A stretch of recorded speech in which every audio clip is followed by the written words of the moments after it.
نبی پاک فرماتے ہیں کہ شعبان میرا مہینہ ہے اور رمضان اللہ کا مہینہ ہے. تو اس سے زیادہ ایک عاشق رسول کے لیے اس مہینے کی اور کیا سگنیفیکنس ہوگی اور کیا اس کی خوبصورتی بیان کی جائے کہ رب العالمین کے حبیب صلی اللہ تعالی علیہ وسلم خود فرما رہے کہ شعبان میرا مہینہ ہے. عاشق رسول کے لیے تو یہی کافی ہے اس مہینے سے محبت کرنے کے لیے کہ جس نبی سے محبت ہے، جو پیارے آقا ہمارے بیلوڈ ہیں، ان کا پیارا مہینہ، ان کا مہینہ جو ہے وہ شعبان کا مہینہ ہے. سیدی غوث اعظم رضی اللہ تعالیٰ عنہ شعبان کے ان 5 حروف کے بارے میں کیا خوب فرماتے ہیں کہ شین سے مراد شرف یعنی بزرگی کے ہیں، عین کے معنی بلندی کے ہیں، اینڈ با فار بر یعنی کائنڈنس اینڈ بینیولنس یعنی با سے مراد بھلائی ہے، بر ہے، نیکی ہے.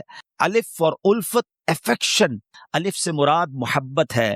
And noor for noon for noor light یعنی نون سے مراد نور ہے. غوث پاک فرماتے ہیں یہ وہ 5 برکتیں ہیں جو اللہ تعالیٰ شعبان کے مہینے میں اپنے بندوں پر عطا فرماتا ہے. یعنی یہ وہ مہینہ ہے جو شرف ملنے کا، علوف یعنی بلندی ملنے کا، بر یعنی بھلائی ملنے کا، الف یعنی الفت ملنے کا اور نون یعنی نور ملنے کا دن ہے. اب یہ خوش نصیب ہوتے ہیں جو اس مہینے میں اللہ کو راضی کرنے والے کام کرتے ہیں، رب کریم کی رحمتوں سے یہ 5 چیزیں حاصل کر لیتے ہیں. انفارچونیٹلی کچھ لوگ ایسے ہوتے ہیں کہ شعبان آ بھی جائے تو ان کی لائف میں کوئی چینج ہی نہیں آتا، وہ اپنی لائف میں کوئی ایکسپیرینس نیکی کی طرف اپنا بڑھاتے ہی نہیں ہیں. غور کیجئے میٹھے اسلامی بھائیوں کہ آج ہماری زندگی میں کیا چینج آیا ہے. سرکار علیہ الصلوۃ والسلام کے جو ڈیوٹیز تھے، جو صحابہ کرام تھے، وہ کیا کرتے تھے کہ جب رجب کا مہینہ آتا وہ عبادتوں کی طرف رجوع لاتے اور ساتھ ساتھ کیا کرتے، اپنے معاملات کو سمیٹنا شروع کرتے. شعبان کا مہینہ آتا تو کاروباری لوگ اپنا لینا دینا کر لیتے، حکمران کیا کرتے، اپنا جناب سارا معاملہ جو ہے وہ عدالت کو سیٹل ڈاؤن کر لیتے اور اس کے بعد رمضان آتے ہی وضو کر کے اعتکاف میں بیٹھ جاتے. کہ شعبان المعظم کی کیا خوبصورت فضائل ہیں اور نبی پاک علیہ الصلوۃ والسلام کا اس میں ایٹیٹیوڈ کیا تھا، پیارے آقا کا اس میں انداز کیا تھا. نبی پاک کا سب سے زیادہ پسندیدہ مہینہ بی بی عائشہ فرماتی ہیں شعبان کا ہے. میرے آقا اس میں روزے رکھتے رکھتے رکھتے اس کو رمضان سے ملا دیتے. اللہ اکبر. اللہ کے حبیب علیہ الصلوۃ والسلام اتنے روزے رکھتے. اچھا یہ کیوں رکھتے تھے؟ What is the reason behind this? ذرا یہ بھی سن لیجئے کہ نبی پاک علیہ الصلوۃ والسلام ہماری تعلیم کے لیے کیا شاندار جملہ ارشاد فرماتے ہیں. سیدنا اسامہ بن زید رضی اللہ تعالیٰ عنہ said حضور میں آپ کو دیکھتا ہوں کہ آپ باقی تمام مہینوں سے زیادہ شعبان میں روزوں کی کثرت فرماتے ہیں. یقیناً اس میں رمضان کے روزے تو الگ ہیں، باقی مہینوں کی بات ہو رہی ہے. دا ہولی پروفٹ صلی اللہ تعالی علیہ وسلم ریپلائڈ یہ مہینہ ہے جو رجب اور رمضان کے درمیان ہے. لوگ اس سے غفلت میں ہیں. یہ وہ مہینہ ہے جس میں اللہ کی بارگاہ میں بندوں کے اعمال پیش کیے جاتے ہیں. میں چاہتا ہوں جب میرے اعمال اللہ کی بارگاہ میں پیش کیے جائیں اس وقت میں روزے سے ہوں. آپ ذرا سوچئے میٹھے اسلامی بھائیوں، اللہ کے حبیب علیہ الصلوۃ والسلام جن کے صدقے میری اور آپ کی مغفرت ہونی ہے. ہم پڑھتے ہیں نا تیرے صدقے میں آقا سارے جہان کو دین ملا، آقا کے صدقے تو ایمان ملا ہے. مگر یہ ہماری تعلیم ہے کہ نبی پاک فرماتے ہیں کہ میری خواہش یہ ہے کہ جب میرے اعمال اللہ کی بارگاہ میں پیش ہوں تو میں روزے سے ہوں. اب یہ سکھا رہے ہیں ہمیں، بتا رہے ہیں کہ دیکھو اعمال پیش ہونے کی رات ہے. اس رات بندوں کے اعمال اللہ کی بارگاہ میں پیش ہوتے ہیں. میں پوچھنا چاہتا ہوں اسلامی بھائیوں سے، ہم سب کو پتا ہے ہمارے اعمال میں کیا ہے، کتنی خطائیں ہیں، کتنی بے شرمیاں ہیں، کتنے جرم ہیں. کیا ہمیں کچھ آج شرم آ رہی ہے؟ کیا یہ فیلنگز ہے کہ یا اللہ کچھ بھی نہیں ہے؟ آج ہمارے اعمال تیرے دربار میں آ رہے ہیں، ہم جانتے اس میں اپنے کالے کر دیے اپنے نامہ اعمال، کچھ نہیں مالک تیری بارگاہ میں پیش کرنے کو. اور میرے کریم ہم پہلے سے اس بات کا اقرار کرتے ہیں کہ ہم امتحان میں فیل ہیں، وی آر لاسٹ یا اللہ عز و جل. مگر مالک آج مغفرت کی رات ہے، آج رحمت کی رات ہے. اگر تیری رحمت صرف اچھوں پر برستی رہی تو ہم کدھر جائیں گے؟ آج گڑ گڑانا ہے میرے میٹھے اسلامی بھائیوں.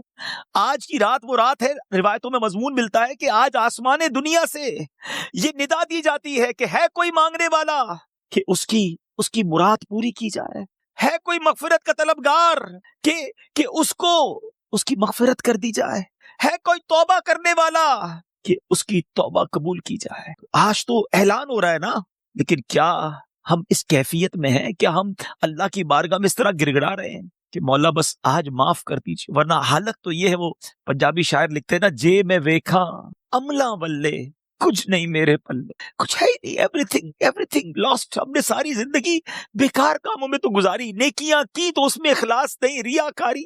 جے میں ویکھا عملہ بلے، کچھ نہیں میرے پلے، پر جے ویکھا میں رحمت رب دی بلے بلے بلے. اس رات کا احادیث میں کس انداز سے ذکر ہوا. بی بی عائشہ کہتی ہے میں نے نبی پاک علیہ الصلوۃ والسلام سے سنا ہے کہ اللہ اپنی رحمتوں کے دروازے، رحمتوں کی جو برسات ہے وہ ان 4 راتوں میں برساتا ہے. مضمون حدیث ہے نمبر 1 the night of عید الاضحیٰ، وہ رات جو عید الاضحیٰ سے پہلے آتی ہے. نمبر 2 the night of عید الفطر، جس کو چاند رات ہم کہتے ہیں. رمضان کے بعد جو رات آتی ہے صبح عید ہوتی ہے. یہاں میں عرض کرتا چلوں کہ وہ رات بھی تو کچھ دنوں میں آئے گی، مگر اس رات کیا ہوتا ہے؟ طوفان بدتمیزی ہوتا ہے. یہ رحمت کی رات ہے، یہ مغفرت کی رات ہے. نمبر 3 15 شعبان کی رات، اور اس رات اس سال مرنے والوں کے نام بھی لکھے جاتے ہیں. آپ فرماتی کہ نبی پاک نے فرمایا اس رات اس سال میں کس کو کتنا رزق دیا جائے گا یہ بھی شب برات لکھا جاتا ہے، اور اس سال کون کون حج کرے گا یہ نام بھی شب برات لکھے جاتے ہیں.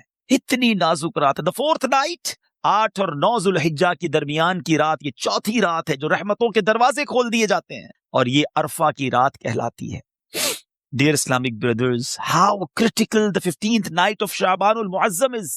کتنی نازک رات ہے. غوث پاک کہتے ہیں کچھ کفن دھل کر تیار ہوتے ہیں مگر اس کو پہننے والے بازاروں میں گھوم رہے ہوتے ہیں. فرماتے کچھ لوگوں کی قبر کے گھڑے خودے تیار ہوتے ہیں مگر وہ گھوم رہے ہوتے ہیں، وہ بازار میں مذاق مستی اور جناب گناہوں میں مصروف ہوتے ہیں. ایک بات میں آپ کو بس اس جملے کے تحت بتاؤں، پہلے بات پوری کر لوں پھر میں آپ کو پریکٹیکلی بھی سمجھاؤں گا.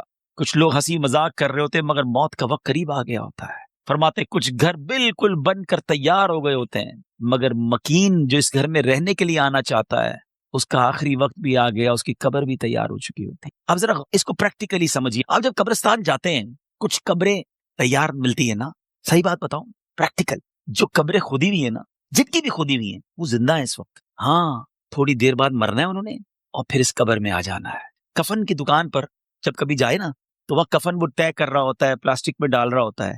ایکچولی جس کا کفن طے کر رہا ہے نا وہ اس وقت زندہ ہے، تھوڑی دیر بعد اس نے مرنا ہے. یہ کفن خریدنے کوئی آئے گا دکان سے، اس کو کفن پہنایا جائے گا. اور جو قبر تھوڑی دیر پہلے گورکن نے یا 1 دن پہلے کھودی تھی یہ اس کے لیے کھودی تھی جو زندہ ہے. تو مجھے اور آپ کو پتا نہیں ہے کہ ہماری قبر خودی بھی کہیں ریڈی تو نہیں ہے، کہیں کفن طے تو نہیں ہو رہا. آگاہ اپنی موت سے کوئی بشر نہیں، سامان 100 برس کا ہے. پل کی خبر، بہت زیادہ نازک رات ہے. اس رات کتنی مغفرت ہوگی، کتنے لوگ بخشے جائیں گے. پیارے آقا فرماتے جبریل امین میرے پاس آئے اور آ کر عرض کی کہ حضور آج 15 شعبان کی رات ہے، اللہ تعالیٰ اتنے لوگوں کو جہنم سے آزاد فرمائے گا جتنے قبیلہ بنی کلب کی بکریوں کے بالوں کی تعداد ہے. میں اور آپ تو اپنے سر کے بال کاؤنٹ نہیں کر سکتے، ایک گوٹ کے، ہم ایک بکری کے بال کاؤنٹ نہیں کر سکتے. قبیلہ بنی کلب تو سب سے زیادہ بکریاں پالا کرتا تھا. اٹ مینز ملینز بلینز لوگ آج کی رات بخشے جائیں گے. مگر اس رات بھی کچھ لوگ ایسے ہیں جن پر اللہ تعالیٰ نظر رحمت نہیں فرمائے گا. انفیڈل مشرک پر نظر رحمت نہیں فرمائے گا. حدیث کا مضمون کیا بنا کہ شرک کرنے والی اس رات وہ نہیں بخشے جائیں گے. پھر فرمایا جو احادیث کا مجموعہ ہے، ماں باپ کو ستانے والا، ماں باپ کا نافرمان، شراب کا عادی نہیں بخشا جائے گا. خدا را ان چیزوں سے توبہ کرو. ہماری زبان پر تو کلمہ ہو، درود ہو، اے کاش تلاوت کرتے کرتے موت آئے، درود پڑھتے پڑھتے. یہ کیسے ہوگا جب آپ ان چیزوں کے عادی بنیں گے نا؟ جو شراب کا عادی ہو تو اس کا بہت زیادہ چانس ہے کہ وہ نشے میں مر جائے گا. تو خدا را اس سے آج رات توبہ کر لے. اللہ بڑا کریم ہے، ابھی رات کمپلیٹ نہیں ہوئی ہے، صبح تک یہ رحمت جاری ہے. معافی مانگ لیجئے، سجدے میں سر جھکائی. ماں باپ کو اگر ستایا ہے، if your parents are not happy with you, please ان کے پاس جائیے اور معافی مانگیے، ان سے ان کے پیر پکڑ لیجئے. ماں باپ راضی تو رب راضی، ماں باپ ناراض تو رب ناراض. ان کو ناراض نہ کرو. اور اس حدیث سے کیا سیکھنے کو ملا کہ جو کٹ آف ٹائز کرتے ہیں، جو اپنی فیملی کے ساتھ رشتہ داری قطع کر دیتے ہیں، منقطع کر دیتے ہیں، ہم ان کے پاس نہیں جائیں گے، ہم ان کے گھر نہیں جائیں گے، ہم فلاں رشتہ دار کے پاس نہیں جائیں گے. نہ کرو ایسا. یہ رشتہ داریاں کاٹنا اللہ کو کتنا ناپسندیدہ ہے کہ شب برات بھی وہ لوگ نہیں بخشے جائیں گے. تو پلیز ان عادتوں سے اپنی جان چھڑا لیں. اور یہ جو ایڈلٹری کی طرف، زنا بدکاری کی طرف جو بندہ جاتا ہے نا، یاد رکھیے گا پہلے نظر بہکتی ہے، پھر دل بہکتا ہے، پھر شرمگاہ، پھر پرائیویٹ پارٹس حرام کاری کی طرف جاتے ہیں.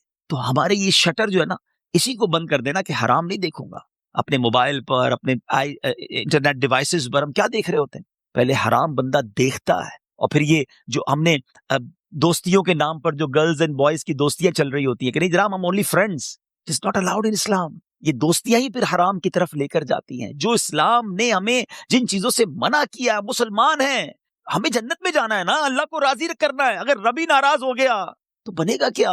آج کی رات اگر ایڈلٹری کرنے والا نہیں بخشا گیا، پھر اس کو سوچے تو اس کا بنے گا کیا؟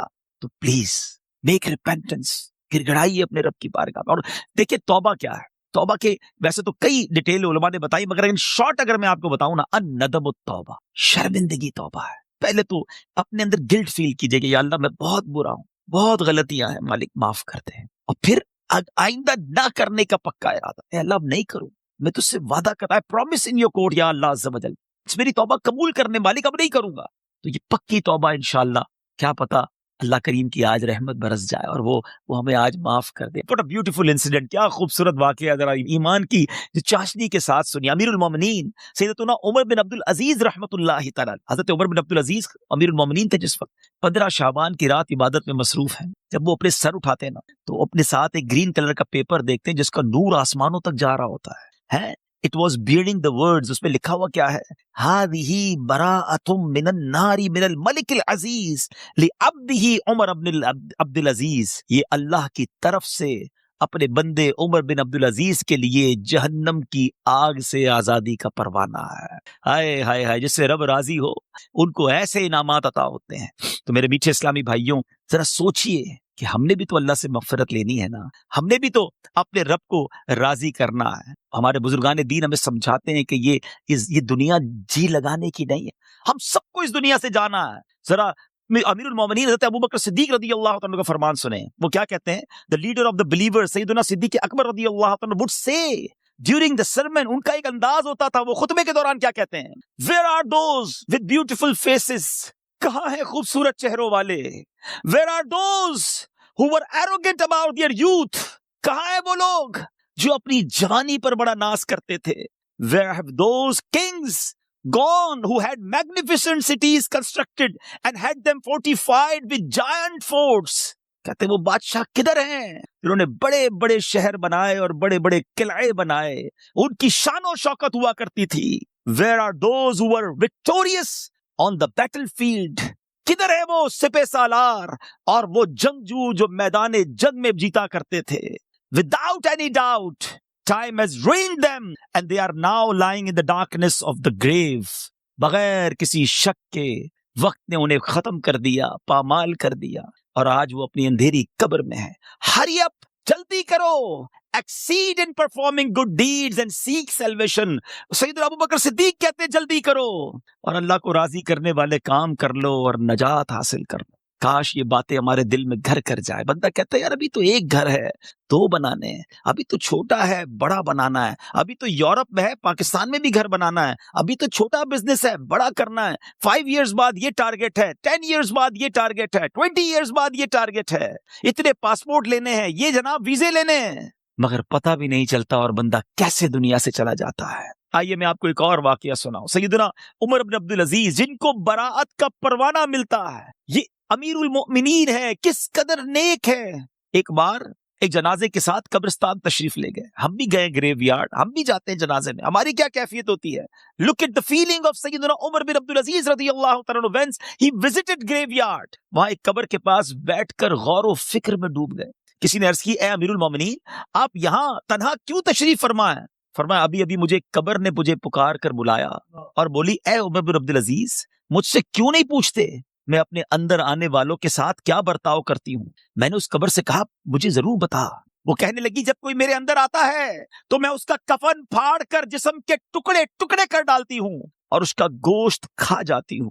کیا آپ مجھ سے یہ نہیں پوچھیں گے میں اس کے جوڑوں کے ساتھ جوائنٹس کے ساتھ کیا کرتی ہوں؟ میں نے کہا یہ بھی بتاؤ. تو کہنے لگی ہتھیلیوں کو کلائیوں سے، گھٹنے کو پنڈلی سے، پنڈلیوں کو قدموں سے جدا کر دیتی ہوں. اتنا کہہ کر حضرت عمر بن عبد العزیز ہچکیاں لے کر رونے لگے. جب کچھ افاقہ ہوا، کچھ اسی طرح عبرت کے مدنی پھول لٹانے لگے کہ اے اسلامی بھائیوں اس دنیا میں ہمیں بہت تھوڑا عرصہ رہنا ہے. جو اس دنیا میں صاحب اقتدار ہے وہ آخرت میں انتہائی ذلیل و خوار ہوگا. جو اس جہاں میں مالدار ہے وہ آخرت میں فقیر ہوگا. اس کا جوان بوڑھا ہو جائے گا, جو زندہ ہے وہ مر جائے گا. دنیا کا تمہاری طرف آنا تمہیں دھوکے میں نہ ڈال دے, کیونکہ تم جانتے ہو کہ یہ بہت جلد رخصت ہو جاتی ہے. کہاں گئے تلاوت قرآن کرنے والے, کہاں گئے بیت اللہ کا حج کرنے والے, کہاں گئے ماہ رمضان کے روزے رکھنے والے؟ خاک نے ان کے جسموں کا کیا حال کر دیا. اے میرے میٹھے اسلامی بھائیوں, یہاں عمر بن عبدالعزیز رضی اللہ تعالیٰ جھنجھوڑ رہے ہیں کہ عبادت بھی کرنی ہے تو اخلاص کے ساتھ کرنی ہے, اور اگر عبادت بھی دکھلاوے والی ہے تو قبر میں ان کا بھی حال برا ہو جائے گا. حضرت عثمان غنی رضی اللہ تعالیٰ عنہ کا ایٹیٹیوڈ آپ کو بتاؤں کہ عثمان غنی رضی اللہ تعالیٰ عنہ قطعی جنتی ہیں. اللہ اکبر, عشرہ مبشرہ سے ان کا شمار ہوتا ہے. اور لیکن ان کا انداز کیا ہوتا تھا؟ عثمان غنی رضی اللہ تعالیٰ عنہ جب قبرستان جاتے, قبر جاتے تو اس قدر روتے تھے کہ آپ کی داڑھی مبارک تر ہو جاتی. عرض کی گئی جنت و دوزخ کا تذکرہ کرتے وقت آپ اتنا نہیں روتے, مگر قبر پر بہت روتے ہیں. اس کی وجہ کیا ہے؟ فرمایا, میں نے نبی اکرم صلی اللہ علیہ وسلم کو فرماتے ہوئے سنا ہے, قبر آخرت کی سب سے پہلی منزل ہے. اگر صاحب قبر نے اس سے نجات پائی تو بات کا معاملہ اس سے آسان ہے, اور اگر ادھر نجات نہ ملی تو آگے کا معاملہ اور زیادہ سخت ہے. Actually this is the first examination, یہ پہلا امتحان ہے جو مرنے کے بعد دینا ہے. جو اس امتحان میں کامیاب ہے وہ آگے بڑھتا چلا جائے گا, اس کی سکسس کا راستہ کھل جائے گا. مگر جو اس امتحان میں ہی فیل ہو گیا وہ آگے بھی برباد رہے گا. اے میرے بیچ اسلامی بھائی, کیا ہم اس ایگزامینیشن کی تیاری کر رہے ہیں؟ ہم میں سب نے کسی نہ کسی ایگزام کو دیا نا, اسکول مدرسے کہیں نہ کہیں ایگزام دیا تھا. اس ایگزام سے پہلے ہم پر کتنا برڈن تھا, کتنا پریشر تھا. مگر آئیے ذرا اس ایگزامینیشن اور قبر کے ایگزامینیشن کا تھوڑا کمپیریزن کرتے ہیں. دنیا کے ایگزام کی ڈیٹ پہلے سے پتا ہوتی, فلاں منتھ کی فلاں تاریخ کو امتحان ہوگا. That's why we prepare for that, ہم اس کے لیے تیاری کرتے ہیں. ٹھیک ہے. سیکنڈ, اس پیپر کو جب ہم دیتے ہیں, اگر فیل ہو جائیں تو اس کو ریپیٹ دینے کا موقع ملتا ہے. سپلیمنٹری پیپرز ہوتے ہیں, یا زیادہ سے زیادہ یہ ہوتا ہے کہ بھائی ایک سال آپ کا فیل ہو گیا, آپ دوبارہ اس کلاس میں پڑھیں گے. دیٹس اٹ, اور تو کچھ نہیں ہوتا. تیسرا, اس ایگزامینیشن کا جو ریزلٹ ہے وہ فیو منتھس کے بعد یا فیو ڈیز کے بعد اناؤنس ہوتا ہے. ٹھیک ہے, یہ تین چیزیں ذہن میں رکھیے گا. وی نو دا ڈیٹ آف ایگزامینیشن, ہمیں پہلے سے پتا ہے. ایگزامینیشن کا لاس کیا ہے اگر اس میں فیل ہو گئے؟ ایک سال پڑھائی دوبارہ کرنی پڑے گی, یا زیادہ سے زیادہ اور کیا پنشمنٹ ملے گی. اور تھرڈ, اس کو دوبارہ ریپیٹ کا موقع ملتا ہے. اور تیسرے نمبر پر یہ ہے کہ اس کے رزلٹ میں کچھ ٹائم لگتا ہے. قبر کا امتحان یہ کیسا امتحان ہے, کبھی سوچا آپ نے؟ دیر از نو سپلیمنٹری پیپر, دوسرا چانس نہیں ہے. ادھر ایک سال پیچھے رہ جائیں گے, ادھر قیامت تک قبر میں مار پڑتی رہے گی. قیامت تک اللہ ناراض ہو گیا تو جہنم کی کھڑکی کھلی رہے گی, سانپ اور بچھو آ جائیں گے. کون بیئر کر سکتا ہے اللہ کی پنشمنٹ کو؟ کون اس سزا کو برداشت کر سکتا ہے؟ ایسے ہی نہیں روتے تھے. حضرت عثمان غنی بالکل کریکٹ فرمایا انہوں نے کہ یہی پہلی منزل ہے, اور we have to clear this exam. کسی صورت میں نے اور آپ نے اس امتحان کو پاس کرنا ہے. ادھر فیل ہو گئے تو مارے جائیں گے, اور پھر اس کے بعد اس کا رزلٹ دیر سے اناؤنس نہیں ہوتا. ادھر جواب دینا ہے, صحیح جواب دیا تو جنت کی رحمتیں ہیں, تا حد نگاہ قبر وسیع ہے. اور ادھر رانگ آنسر دیا, ادھر جناب جہنم کا عذاب شروع ہو جائے گا, جہنم کی کھڑکی کھل جائے گی. اور پھر جو سب سے زیادہ کروشل بات ہے, سب سے زیادہ ڈرنے والی بات ہے, we don't know the date of that examination. ہمیں پتہ ہی نہیں ہے وہ امتحان کب دینا ہے. وہ آج بھی ہو سکتا ہے. جی ہاں, ہم میں سے ہو سکتا ہے کہ کل رات کوئی اپنے گھر میں نہ سوئے, قبرستان میں ہو. ہمیں یہ پتہ ہی نہیں ہے کب امتحان ہوگا. تو جب ہمیں پتہ نہیں ہے تو it means we have to prepare daily. ہمیں روز یہ طے کر کے سونا ہے یا زندگی گزارنی کہ آج اگر امتحان دینا ہے تو میں تیار ہوں, میں اس امتحان کے لیے تیار ہوں. I have a question of all of you. میں اب آپ سب سے ایک سوال کرنا چاہتا ہوں. اپنے آپ سے ایک سوال کرتے ہیں ناظرین, میں اپنے آپ سے بھی کروں اور آپ سے بھی پوچھتا ہوں. اگر آج مر گیا, مر تو سکتا ہوں نا, یہ تو پاسبل ہے نا. آج مر گیا, کیا میں تیار ہوں قبر کے امتحان کے لیے؟ میں جواب دے پاؤں گا؟ کیا اللہ راضی ہے مجھ سے؟ کیا ایسی زندگی گزارنی ہے کہ مار نہیں پڑے گی؟ تو پھر تو ٹھیک ہے. if the answer is yes, then it's okay.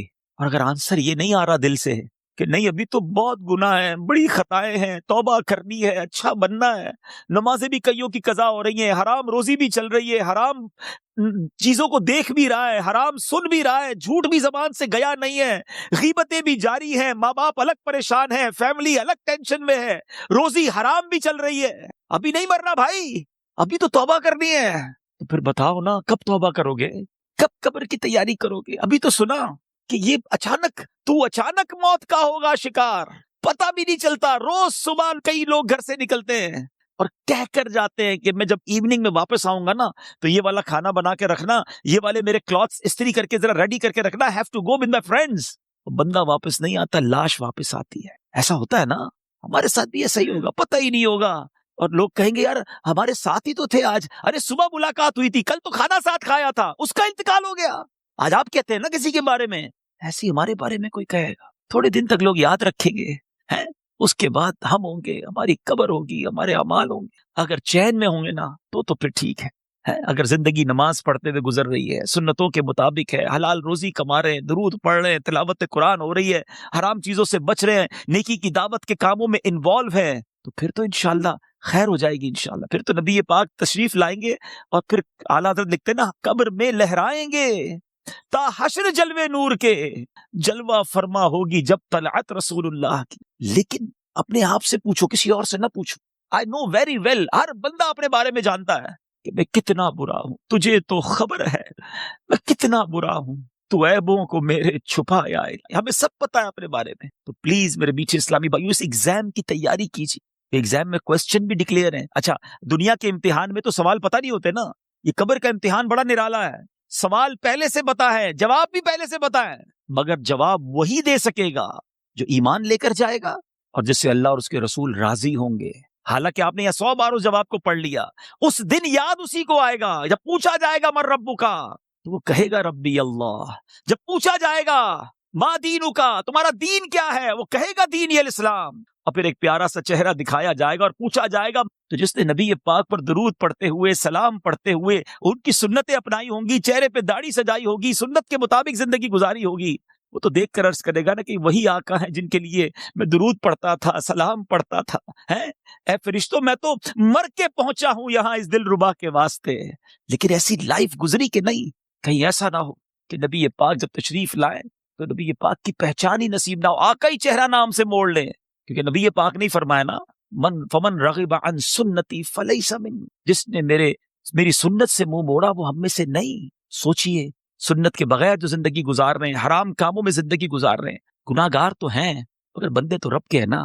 وہ بندوں کو ان کی ماؤں سے زیادہ چاہنے والا ہے. اس کی رحمت تو چاہتی ہے، جی ہاں، اس کی رحمت چاہتی ہے کہ میں اور آپ بخشے جائیں، مگر ہم چاہتے ہیں کہ نہیں. ہمارا یہ انداز ہے کہ نہیں کہ مولا آج ہم بس تیرے دربار میں آ گئے ہیں، مجرم حاضر دربار ہے، سر جھکا لیا ہے، مانتا ہوں مولا میں سب سے برا ہوں، مگر آج بخش دے مالک. قبر میں وہ کون سے اعمال ہیں جو کام آئے؟ ہم اکیلے ہوں گے نا، اندھیری قبر ہوگی. کبھی سوچا ہمارے روم کی لائٹ چلی جائے، ڈر لگتا ہے. پنکھا نہ چلے، ایئر کنڈیشن گرمیوں میں نہ چلے تو نیند نہیں آتی. جنریٹر، یو پی ایس کتنے انتظام کرتے ہیں. کبھی سوچا کہ قبر میں ہوا آئے گی کہ نہیں، اکیلا ہوں گا، کیا ہوگا میرے ساتھ؟ اور اگر اللہ نہ کرے ادھر سانپ بچھو آ گئے، ادھر جہنم کی آگ ہوگی تو ہم کیا کریں گے؟ آئیے میں آپ کو بتاتا ہوں. حضرت سیدنا ابو ہریرہ رضی اللہ تعالیٰ فرماتے ہیں کہ جب مومن مردے کو قبر میں رکھا جاتا ہے تو عذاب کی روک تھام کے لیے، عذاب سے سیکیور کرنے کے لیے، سنو وہ کیا سیکیورٹی ہوگی؟ نماز اس کے سر کی جانب، زکوٰۃ رائٹ سائڈ پہ دائیں طرف، روزہ لیفٹ سائڈ پہ بائیں طرف، صدقہ، صلہ رحمی اور لوگوں کے ساتھ حسن سلوک جو ہوگا وہ پاؤں کی طرف آ جاتے ہیں. بس جب عذاب اس کے سر کی طرف سے آتا ہے تو نماز کہتی ہے میری طرف سے کوئی راستہ نہیں ہے. جب رائٹ سائڈ سے عذاب آتا ہے تو زکوٰۃ کہتی ہے میری طرف سے بھی کوئی راستہ نہیں ہے. جب لیفٹ سائڈ سے، بائیں سائڈ سے عذاب آتا ہے تو روزہ کہتا ہے میرے یہاں سے بھی کوئی راستہ نہیں ہے. پاؤں کی طرف سے عذاب آتا ہے تو صدقہ اور دوسرے نیک اعمال کہتے ہیں ہماری طرف سے بھی داخلے کا کوئی راستہ نہیں. یہ سیکیورٹی ہے. نماز، زکوٰۃ، روزہ، صدقہ و خیرات، رشتہ داروں کے ساتھ اچھا سلوک، یہ وہ عادتیں ہیں جو قبر میں کام آئیں گی. پلیز ان عادتوں کو اپنا لیجیے. آج شب برات قبرستان جانے کی رات ہے تو قبر کو یاد کریں نا. Try to prepare for your grave. لوگ کہتے ہیں برائٹ فیوچر ہونا چاہیے. ارے جتنا برائٹ فیوچر کے بارے میں سوچتے ہو کبھی برائٹ گریو کے بارے میں بھی تو سوچو نا، کہ قبر بھی تو برائٹ ہو، وہ بھی تو روشن ہو، ادھر اندھیرا نہ ہو. یاد رکھیے گا قبر فقط 2 طرح کی ہوتی ہے. دیر از نو تھرڈ آپشن. اللہ کے حبیب علیہ الصلوۃ والسلام فرماتے ہیں جس کا مضمون ہے قبر یا تو جنت کے باغوں میں سے ایک باغ ہوتی ہے یا تو دوزخ کے گھڑوں میں سے ایک گھڑا. Now we have to decide, we have to think about it. ہمیں سوچنا ہے کہ میری لائف ایسی ہے کہ قبر جنت کا باغ بنے گی یا اللہ نہ کرے جہنم کا گھڑا بن جائے گی. پیارے آقا مدینے والے مصطفیٰ صلی اللہ علیہ وسلم ایک اور بڑا خوبصورت فرمان فرماتے ہیں، اے سورہ ملک پڑھنے والوں تمہیں مبارک ہو، اے قرآن سے دوستی کرنے والوں تمہیں مبارک ہو، قبر میں دیکھو یہ کیسا کام آنا ہے۔ اللہ کے حبیب فرماتے ہیں بے شک قرآن میں 30 آیتوں پر مشتمل ایک سورت ہے جو اپنے پڑھنے والے کے لیے شفاعت کرتی ہے یہاں تک کہ اس کی مغفرت کر دی جائے گی، اور یہ سورہ ملک ہے۔ تو روز رات مغرب سے لے کر فجر تک کسی بھی وقت آپ سورہ ملک کی تلاوت کریں، یہ قبر میں کام آئے گی۔ کتنے سارے سافٹ ویئرز ہیں ہمارے موبائل میں، ڈیلی کتنے سافٹ ویئر آن کرتے ہیں، کبھی چیک کیجئے کہ ایک دن میں کتنی بار، بعض اوقات ہنڈریڈز آف ٹائم ہم موبائل آن کرتے ہیں، کسی سافٹ ویئر کو آن کرتے ہیں۔ اتنے سارے سافٹ ویئر آن لائن ہوتے ہیں روزانہ۔ جب میں اور آپ چلے جائیں گے نا قبر میں، دنیا سے جائیں گے، یہ سارے سافٹ ویئر آف لائن ہو جائیں گے۔ ہو سکتا ہے لوگ ڈھونڈیں گے کہ یار یہ بندہ 5 دن ہو گئے آن لائن نہیں ہوا، ہم دیکھتے ہیں نا لاسٹ سین کب ہے، یہ لاسٹ کب آن لائن ہوا تھا، اچھا ابھی جاگ رہا ہوگا یا سو رہا ہوگا، لوگ اس سے چیک کر لیتے ہیں کہ یار اس نے لاسٹ سین کب کیا تھا۔ 1 دن ہو گیا سافٹ ویئر نہیں آن ہوا، 2 دن ہو گئے آن لائن نہیں ہوا، 3 دن ہو گئے آن لائن نہیں ہوا۔ جب جا کے پوچھتے ہیں تو پتا چلتا ہے بندہ ہی آف لائن ہو گیا ہے، یہ بندہ مر گیا ہے، یہ قبر میں چلا گیا ہے۔ لیکن آپ نے کبھی سوچا یہ سارے سافٹ ویئر آف لائن ہو جائیں گے، جس نے قرآن تھاما ہوگا نا وہ قرآن قبر میں بھی آن لائن ہوگا، وہ قرآن قبر میں روشنی اور نور کا کام شفاعت کرے گا، روکے گا عذاب کو۔ تو اس کو تھام لو نا جو قبر میں بھی آن لائن رہے۔ اس سافٹ ویئر کو کب کھولتے ہیں ہم؟ پچھلے رمضان میں قرآن پڑھا تھا، اب بہت سارے وہ ہوں گے جو اس رمضان میں پڑھیں گے، پورا سال قرآن سے دور، قرآن صحیح پڑھنا آتا نہیں، نہ اس کے تلفظ، نہ اس کی تجوید۔ کیا مسلمان ایسا ہوتا ہے؟ کیا قرآن سے اتنا دور رہ کر زندگی اچھی ہے؟ نہیں میرے میٹھے اسلام، اللہ کے حبیب علیہ الصلوۃ والسلام فرماتے وہ دل ویران ہے جس میں کچھ قرآن نہیں ہے۔ چیک کرو ہمارے سینے میں کتنا قرآن ہے، ہم کتنا قرآن روز پڑھتے ہیں۔ پلیز کیا ایسا نہیں ہو سکتا کہ میں روز یہ نیت کر لوں کہ میں اس وقت تک سوؤں گا نہیں جب تک میری آنکھیں قرآن دیکھ نہ لیں، میرے کان کچھ قرآن سن نہ لیں، اور میری زبان کچھ قرآن پڑھ نہ لے۔ کتنی اچھی زندگی ہے قرآن کے ساتھ۔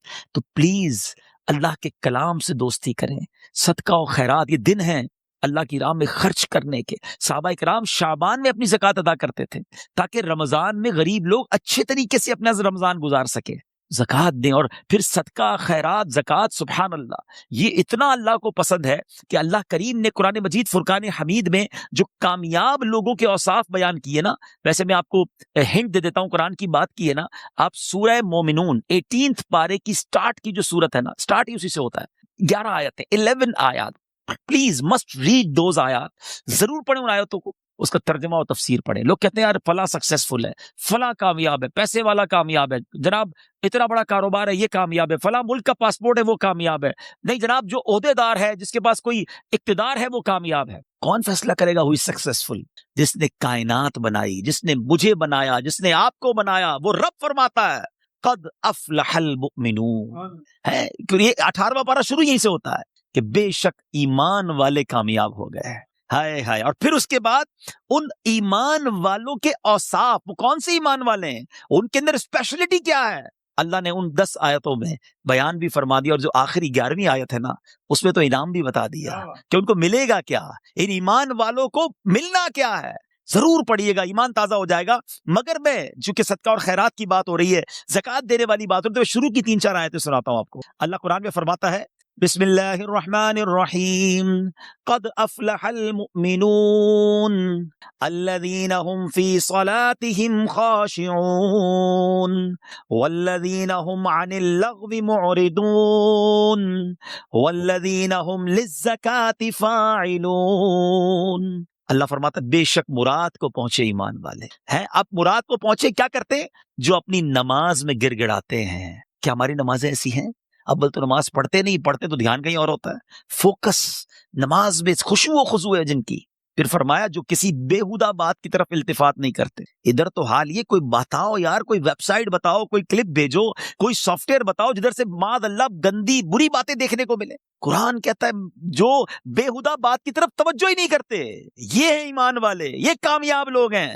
اور آگے فرمایا اور وہ زکوٰۃ دینے کا کام کرتے ہیں۔ خوش نصیب ہے وہ لوگ جو زکوٰۃ دیتے ہیں۔ یہ دن آئے ہیں، اپنی زکوٰۃ کا پراپر حساب کریں، اللہ کی راہ میں دل کھول کر خرچ کریں۔ اور میں ایک اور بات بتا دوں، جب بھی عبادت کریں نا، وہ خوش دلی کے ساتھ کریں، وارم ویلکم کریں عبادت کو، برڈن فیل نہ کریں۔ کبھی کبھی لوگ کہتے ہیں یار زکوٰۃ دینی پڑے گی، اتنا ساری زکوٰۃ بن رہی ہے۔ مثال کے طور پہ کوئی کہتا ہے اگر میری 10 لاکھ زکوٰۃ بن رہی ہے، او ہو، ارے خدا کے بندے، اللہ نے 4 کروڑ دیے تو 10 لاکھ بن رہی ہے نا، شکر ادا کرو، اللہ نے دینے والا بنایا، مانگنے والا نہیں بنایا۔ میں تو کہتا ہوں جو زکوٰۃ دے وہ سجدہ شکر بھی ادا کرے۔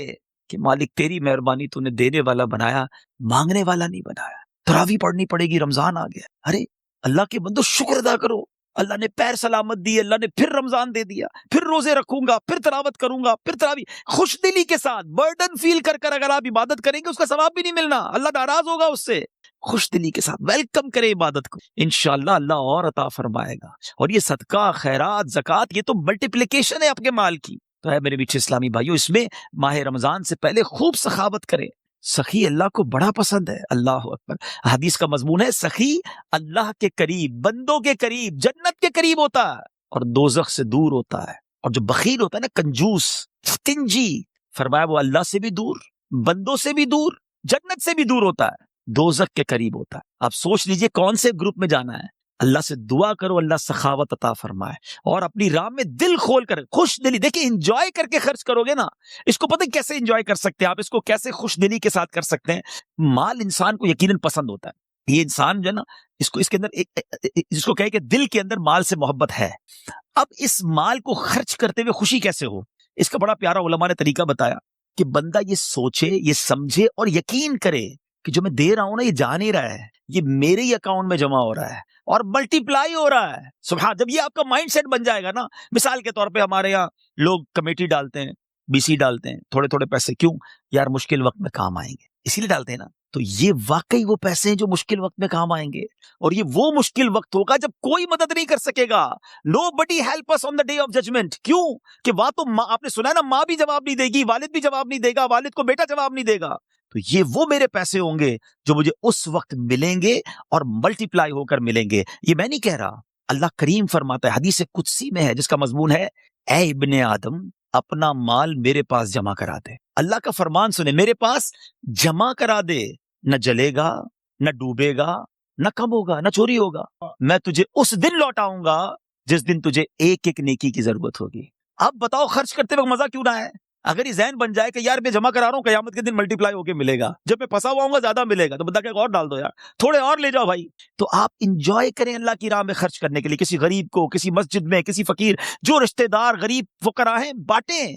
اور سوچے نا، میں آج کی مثال دیتا ہوں، میں آج ایک جگہ بیٹھا تھا، زکوٰۃ سیمینار تھا میرا، وہاں بیان تھا، تو وہاں کچھ بزنس کمیونٹی کے لوگ بیٹھے تھے، آپس میں بات ہو رہی تھی کہ یار مجھ سے وہ لینے آئے تو میں تو دے چکا تھا، زکوٰۃ تو دے دی تھی۔ میں نے کہا آپ کو اور دینا چاہیے، کہا یار پوری تو دے دی تھی۔ میں نے کہا اللہ نے دینا روک لیا ہے، خاموش ہو گئے۔ میں نے کہا میں آپ کو حدیث سناتا ہوں، میں نہیں کہہ رہا، اللہ کے حبیب علیہ السلام فرماتے ہیں جس کا مضمون ہے، گن گن کر خرچ نہ کرو ورنہ وہ رب کریم بھی تمہیں گن گن کر عطا فرمائے گا۔ یہ روک لیتے ہیں نا جو، بھائی ہم نے دے دیا جتنا دینا تھا، ارے دیتے رہو، وہ جب دیے جا رہا ہے، آپ جانے والا راستہ بھی کھلا رکھو، وہ اور عطا فرمائے گا۔ یہ ملٹی پلائی ہے، یہ وہ ایسا سرکولیشن ہے جو آپ کا بڑھتا ہی رہے گا۔ These are the days for generosity, یہ دن ہے اللہ کی راہ میں خرچ کرنے کے، نیکی کے کام میں خرچ کیجیے۔ آپ نے سنا تو صحیح کہ صدقہ پیر کی طرف آ کے کھڑا ہو جائے گا، عذاب سے بچائے گا، نماز سر کی طرف آ کے کھڑی ہو جائے گی، جناب روزہ، اب یہ ساری وہ نیکیاں ہیں، زکوٰۃ، یہ بچائیں گی آپ کو۔ اللہ مجھے اور آپ کو یہ نیکیاں کرنے کی توفیق عطا فرمائے۔